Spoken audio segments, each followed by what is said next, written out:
السلام علیکم ویورز، امید کرتی ہوں آپ سب ایمان اور صحت کی بہترین حالت میں ہوں گے۔ جنرلی اگر دیکھا جائے تو ہماری نظر میں اچھا انسان وہ ہوتا ہے جن کے نظریات ہم سے ملتے جلتے ہیں، جن کے سوچنے کا انداز ہماری طرح ہوتا ہے، جو چیزوں کو پرکھنے اور چیزوں کا انالائسس ہماری طرح کرتے ہیں۔ اسی طرح ہم ان لوگوں کو بھی اچھا انسان کہتے ہیں جو ہمارے حق میں کوئی کام کرتے ہیں یا پھر ہمارے مفاد میں فیصلے کرتے ہیں۔ عام انسان بہترین انسان اس کو سمجھتا ہے جس سے اس کو کوئی فائدہ ہو، لیکن یہ اندازہ لگانا یا پھر جج کرنا کہ اصل میں بہترین انسان کون ہے، یہ ایک بہت ہی باریک سا فرق ہے جس کو سمجھنا کسی حد تک ناممکن بھی ہے، اور جہاں ممکن ہے وہاں تک بہت کم لوگ پہنچ سکتے ہیں کہ آیا یہ انسان اچھا ہے یا نہیں۔ عام طور پر ہمارے معاشرے میں اس انسان کو بہت اچھا سمجھا جاتا ہے جو بہت زیادہ تعلیم یافتہ ہو، بہت زیادہ امیر ہو، جو لین دین میں اچھا ہو، جو بہت زیادہ سوشل ہو، جس کا اخلاق بہترین ہو، جو بہت زیادہ مہمان نواز ہو، جس کی شخصیت بہت ہی اعلیٰ ہو۔ یہ وہ وجوہات ہیں یا سٹینڈرڈز ہیں جس کی بنیاد پر معاشرہ کسی انسان کو اچھا کہتا ہے۔ لیکن حیرت کی بات یہ ہے کہ اسلام ان تمام سٹینڈرڈز کو ریجیکٹ کرتا ہے اور ریفیوز بھی کرتا ہے۔ اچھا انسان دراصل وہ نہیں ہے کہ جس کو معاشرہ بہترین سمجھتا ہو۔ انفیکٹ معاشرہ کبھی یہ جج ہی نہیں کر سکتا کہ اچھا اور بہترین انسان کون ہے۔ حدیث نبوی صلی اللہ علیہ وآلہ وسلم ہے کہ تم میں سے بہتر انسان وہ ہے جو اپنے گھر والوں کے لیے بہتر ہے۔ اسی سے ایک اور بات بھی کنیکٹ کروں گی، پھر اس کو مزید ایکسپلین کروں گی۔ میرے نانا ابو کہا کرتے تھے کہ ایک فقیر جو بہت ہی غریب انسان تھا، وہ ایک بار ایک بادشاہ کے دربار میں گیا۔ بادشاہ نے اس کی خدمت کی اور پھر جانے سے پہلے فقیر نے دعا مانگی۔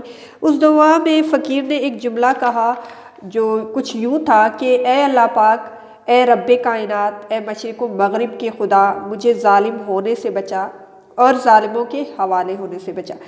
اس بات پر بادشاہ ہنسا اور فقیر سے کہا کہ ظالموں کے حوالے ہونے سے بچا تو سمجھ آ جاتی ہے، تجھے اللہ نے اتنی طاقت اور پاور ہی کہاں دی ہے کہ تو کسی پر ظلم کرے؟ تو خود کھانے کے لیے دوسروں کا محتاج ہے۔ فقیر مسکرایا اور کہا، بادشاہ سلامت، میری ایک بیوی ہے جو میرے نکاح میں ہے اور میں پوری طاقت رکھتا ہوں اس پر ظلم اور زیادتی کرنے کی۔ بھلے میری بادشاہت میں کوئی مخصوص علاقہ نہ ہو، مگر میں ایک عورت جو کمزور ہے اس پر حاکم بنایا گیا ہوں، اور میں اللہ سے ظالم ہونے کی برائی سے پناہ مانگتا ہوں۔ میں نہ اپنی بیوی کو مارتا پیٹتا ہوں اور نہ اس کے حق تلفی کرتا ہوں اور نہ اس کے ساتھ زیادتی کرتا ہوں۔ میں اس سے محبت سے بات کرتا ہوں، وہی میری سلطنت ہے اور میں اس کا بادشاہ ہوں۔ بادشاہ فقیر کی یہ بات سن کر بہت متاثر ہوا، کیونکہ فقیر کی بات میں وزن بھی تھا۔ خیر، کہنے کا مطلب یہ ہے کہ کوئی انسان کتنا ہی کمزور کیوں نہ ہو، اس کے ماتحت یا اس کے انڈر اس کے گھر والے ضرور ہوتے ہیں۔ بعض اوقات ایسا ہوتا ہے کہ جو انسان ہمیں معاشرے میں بہت معزز لگتا ہے، بہت اعلیٰ اخلاق والا لگتا ہے، وہی انسان اپنے گھر والوں کے لیے جانور بنا ہوا ہوتا ہے۔ ابھی کچھ دن پہلے ہی میں اپنی ایک دوست کے گھر گئی، اس کے ابو کی ڈیتھ ہو گئی ہے، تو کافی عرصہ گزر چکا ہے ان کی ڈیتھ کو۔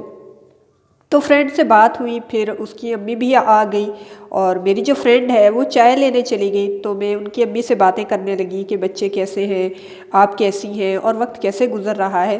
وہ بہت مطمئن تھی اپنی زندگی سے، کچھ بچوں کی شادی ہو گئی تھی اور کچھ ابھی پڑھ کر فری ہوئے تھے۔ خیر، باتوں باتوں میں وہ ہنستے ہنستے رونے لگی اور کہنے لگی کہ 20 دسمبر کو بچوں کے باپ کی برسی ہے، یعنی کہ اس کے ہسبینڈ کی برسی ہے۔ پھر وہ کہنے لگی کہ بہت ہی اچھے اور پیار کرنے والے انسان تھے، اس نے کبھی مجھے یہ نہیں کہا کہ یہاں سے اٹھ کر وہاں بیٹھ جاؤ، اس نے مجھے ساری عمر سکھی رکھا، میرا بہت خیال رکھا اور مجھ سے ہمیشہ محبت اور اخلاق سے پیش آئے۔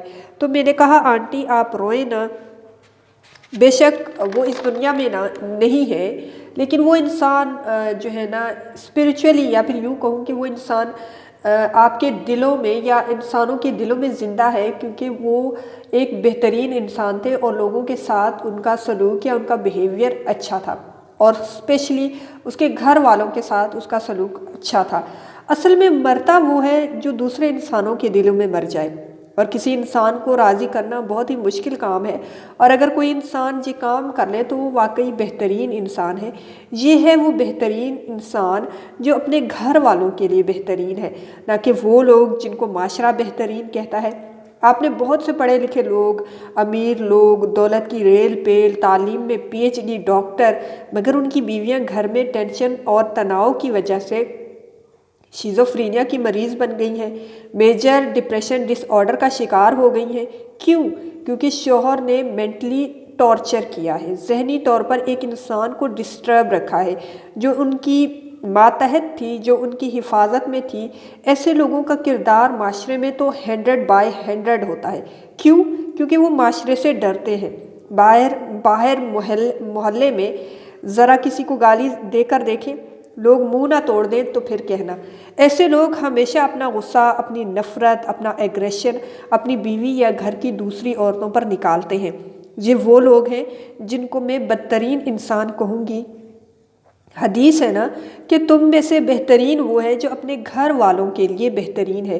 جو انسان اپنی ماں، بیوی، بہن، بیٹی کے ساتھ اچھا ہے وہ ایک اعلیٰ اور بہترین انسان ہے۔ اسی طرح جو عورت اپنے بھائی، باپ اور شوہر کی عزت کرتی ہے اور کوئی ایسا کام نہیں کرتی جو معاشرے میں ان کے سر کو جھکا دے یا ان کے لیے باعث انسلٹ بنے، بہترین عورت وہ ہے جو اپنے گھر والوں کی عزت کا خیال رکھتی ہے یا ان کی کیئر کرتی ہے۔ اور جو انسان اپنے گھر والوں کے لیے اچھا نہیں ہے وہ آٹومیٹکلی ایک برا انسان کہلائے گا، بھلے وہ معاشرے کے لیے کتنا ہی اچھا کیوں نہ ہو۔